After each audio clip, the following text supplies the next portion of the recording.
नमस्ते बच्चों। गर्मी छुट्टी में आप लोगों ने एंजॉय करा। अब आप लोग को हिंदी और अंग्रेजी की तरह संस्कृत सब्जेक्ट भी पढ़ना पड़ेगा। एक नया सब्जेक्ट आप लोग के लिए बना है, लेकिन उसमें घबराने की ज़रूरत नहीं है आप लोग को। जैसे अभी तक आप लोग ने हिंदी में पढ़ा छोटा बड़ा, उसी तरह संस्कृत में भी आप लोग को पढ़ना पड़ेगा।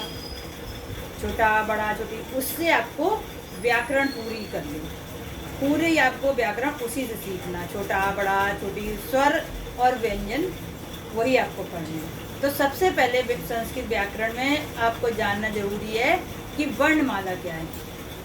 तो जो हम छोटा अ से छत्र ज्ञा तक पूरे वर्ण हैं, वो उनको हम वर्णमाला कहते हैं।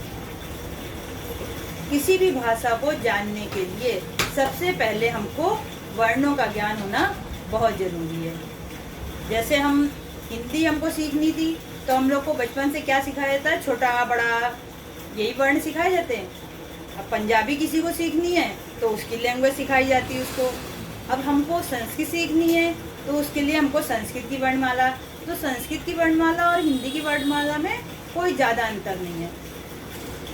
संस्कृत में सिर्फ दो वर्ण जो हैं वो एक्स्ट्रा हैं, री और ली। इसका इस्तेमाल हमारे संस्कृत में बहुत होता है। ठीक है, तो आज हम आपको वर्णमाला के बारे में बताते हैं। ओके बच्चों,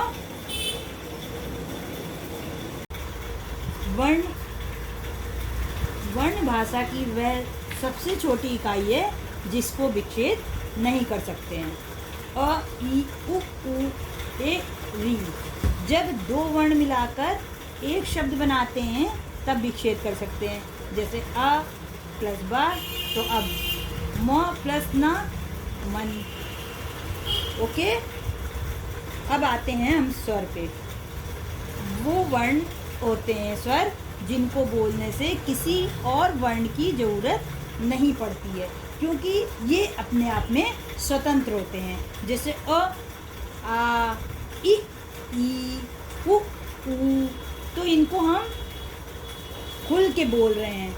इनको हम किसी और शब्द को मिला के नहीं बोल रहे हैं। जैसे क बोला हमने, तो क जो होता है वो अकेला होता है। जब उसमें हम अ मिला देते हैं तो वो का बनता है। ये अभी हम आपको आगे व्यंजन में बताएंगे। ये है स्वर अ, आ, इ, उ, री, ए, ओ, औ। तो ये स्वर के प्रकार हैं जो ह्रस्व स्वर, दीर्घ स्वर और संयुक्त स्वर होते हैं। इनके बारे में हम आगे आपको बताएंगे। नमस्ते बच्चों।